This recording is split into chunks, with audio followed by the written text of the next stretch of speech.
अरे भैया, बात मुसलमानों की ना रही, अब तो दलितों पे बात आ गई, वो भी कहीं मार्ग में दिख ना जाए। ये बेसिकली दलित विरोधी पार्टी है। 4,98,00,000 जो कांवड़ यात्री हैं पिछली बार गए थे, सोमनाथ भारती क्या बता सकते हैं उसमें से दलित कितने थे, उसमें से पिछड़े कितने थे? यहां पर अपनी राजनीति को मत लेकर आइए भाई, इसमें कोई पिछड़ा, कोई अगड़ा, कोई दलित, कोई नहीं है, सब हिंदू हैं। आज मेरा धर्म पूरी दुनिया बदनाम हो रहा है। आज पूरे दुनिया के अंदर इस प्रकार से बदनामी हो रही है, और किसके लिए? भगवान शिव, महादेव के उपासना में लोग जा रहे हैं।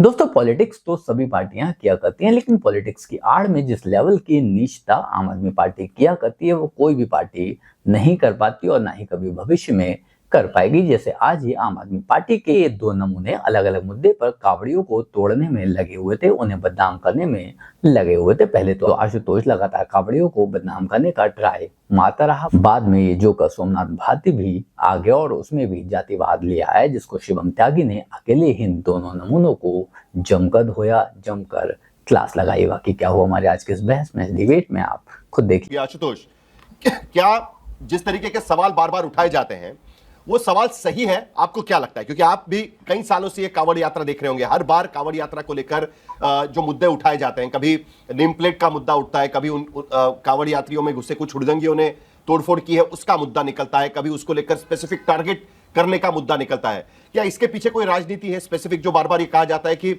मुहर्रम की यात्रा होती है, अगर रूट बदला होता, इस तरीके की घटनाएं हुई होती तो लाठीचार्ज हो गया होता, लेकिन यहां पर इस तरीके से नहीं होगा, ये भी जो आरोप लगाया जाता है, क्या ये सही है? देखिए शायद मुझे लगता है कि जो तमाम पैनलिस्ट यहाँ मौजूद है उनमें शायद मैं अकेला हूंगा जिसने आज से करीब बहुत शुरुआत में 90 के दशक में कांवड़ यात्रा को कवर भी किया। तब इतने बड़े पैमाने पर कांवड़ यात्रा नहीं निकलती थी और ना ही इस तरीके के इंतजाम होते थे। अब तो बहुत बड़े यात्रा निकलती है। मैं एक चीज को लेकर इतनी देर से सोच रहा था कि यहाँ देखिए शिवम त्यागी जी भी हैं, संगीत रागी जी भी हैं, सोमनाथ भारती भी हैं और अवधेश यादव जी भी हैं। ये सारे हिंदू लोग हैं और कांवड़ यात्रा एक बहुत ही भव्य धार्मिक आयोजन है। मुझे नहीं मालूम कि इनमें से कभी कोई कांवड़ यात्रा में गया भी होगा, कभी कांवड़ उठा के अपने गांव से कहीं और गया होगा, मुझे नहीं मालूम। मैं संगीत रागी जी के बारे में भी नहीं जानता हूं, शिवम त्यागी जी के बारे में भी नहीं जानता हूं कि कभी इन लोगों ने कांवड़ उठाकर यात्रा की, यात्रा नहीं की। जो बुनियादी सवाल है वो बुनियादी सवाल इस बात को लेकर यह है कि भाई आप कांवड़ यात्रा पे जाइए, आपको कोई नहीं रोकने वाला इस देश के अंदर, लेकिन आप ये कैसे तय करेंगे कि फला ढाबे पे फला चीज ही बनेगी, कि वहां प्याज नहीं होगा? आपकी इच्छा है, आप उस ढाबे पर ना जाएं, ना खाएं। और अगर जैसे मेरे तो दादाजी थे जो धार्मिक यात्रा पर जाते थे तो अपना बनाया हुआ खाना लेके जाते थे और जो जहां मौका मिलता था वहां खाना बनाते थे। ये जो प्रवृत्ति शुरू हो गई कि जो कहा जाता है कांवड़ यात्रा के दौरान कहीं मीट मच्छी नहीं बिकेगी, उन दुकानों को बंद कर दिया जाएगा, उनके राइट टू प्रोफेशन का क्या? वो 15 दिन या 1 महीने जब बंद रहेंगे तो उनके घर वाले कहां खाना खाएंगे?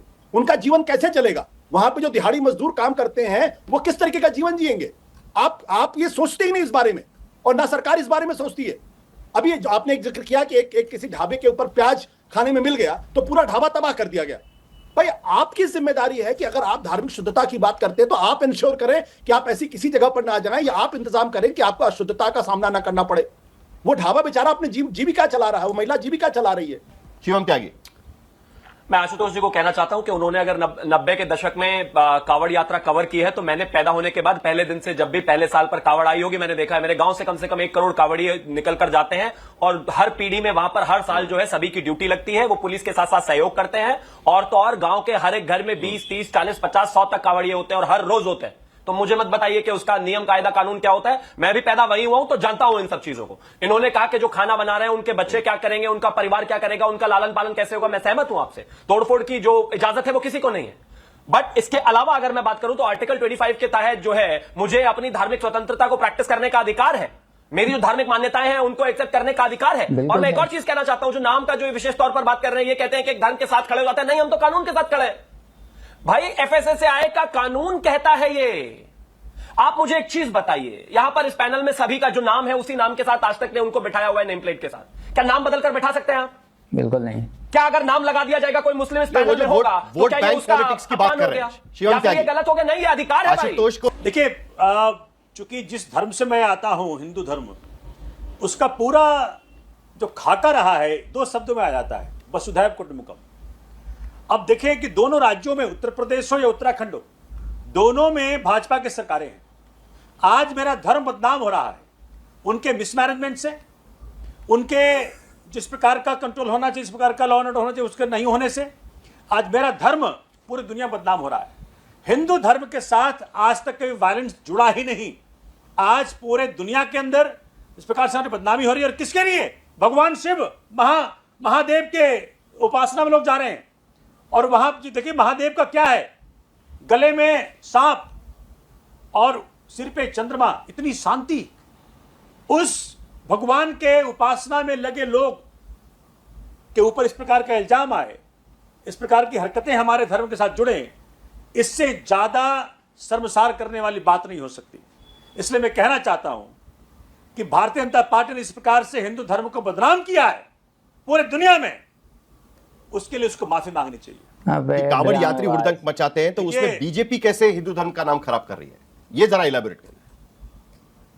अगर बीजेपी शायली शासन में है तो बीजेपी की ड्यूटी है कि हिंदू धर्म का इतना बड़ा महापर्व, कांवड़ की यात्रा पे जाने वाले लोग, उनको शांतिपूर्वक उपासना करने का मौका मिले भगवान शिव का।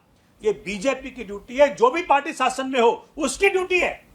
शासन किसका है? प्रशासन किसका है? बीजेपी का है। तो आज जहां देखें इस प्रकार की हरकतें जो हो रही है, उससे मैं हाथ हूं, पूरा हिंदू समाज हाथ है, भगवान शिव के उपासक हाथ हैं, दोनों राज्यों के लोग हाथ हैं। देखिए साहिल जी, मैं कहना चाहता हूं कि सोमनाथ भारती से तो मुझे नहीं चाहिए हिंदू धर्म पर खासतौर पर भाषण। कहते हैं मेरी भावनाएं बड़ी आहत हैं। आपकी भावनाएं जब यमुना में एक बार भी आप छठ का स्नान नहीं करा पाए तब कभी आहत नहीं हुई, लेकिन आज आहत हो जाती हैं। खैर, आपकी भावनाएं इतना टेम्परेरी है जिसका कोई हिसाब नहीं। लेकिन मैं एक चीज कहना चाहता हूं, कावड़ सिर्फ रीति होती तो विषय एक अलग था, लेकिन ये अपनी तरह की तपस्या है। अगर आप कभी कावड़ में आएंगे तो आप समझेंगे कि किस तरीके से जो भोले होते हैं, जो कावड़िया होते हैं, वो 100 किलो 150 किलो जल लेकर जो है अपने गांव, अपने शहर जाते हैं मंदिर पर जल चढ़ाने के लिए।